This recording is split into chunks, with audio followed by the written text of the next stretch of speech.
full name is Jennifer Diane Keene. I'm professor and chair of the history department at Chapman University. My area of study is the American experience during the First World War, and I'm particularly interested in the experiences of American soldiers and really how military service politicized this generation of veterans. The first is through the bonus march in Washington, D.C. In 1924, veterans get this adjusted compensation certificate. It's a bond. It's payable in 1945. Then the Depression hits. You're a veteran. You lose your job. You feel like waiting to 1945 now? Pay the bonus now. The government refuses. So a group of veterans in Portland, Oregon just get this idea that they're going to travel across the country and they're going to personally lobby Congress and the White House for immediate payment. And pretty soon, it's kind of turned into a movement.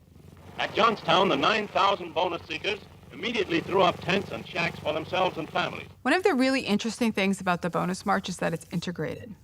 If you think about the wartime army, which was rigidly segregated, it's sort of a shock to realize that the bonus march could be peaceful and integrated at the same time. This actually was paving the path for the way that future social justice movements should operate. And if you think about how marching on Washington really became a tradition in the 20th century, you can see a lot of that taking place through the example of the bonus march.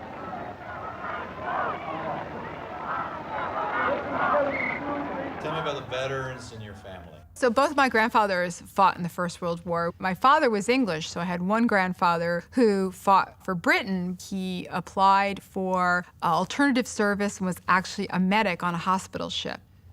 He himself spent the war going back and forth on these hospital ships, which in and of itself was dangerous.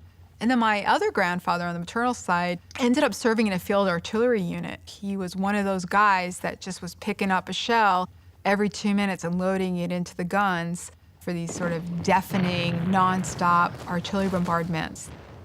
And he was extremely proud of the service that he gave to the country.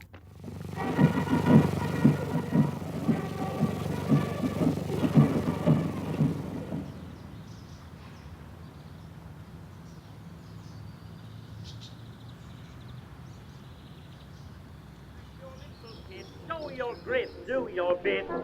Yankees to the ranks, from the towns and the tanks.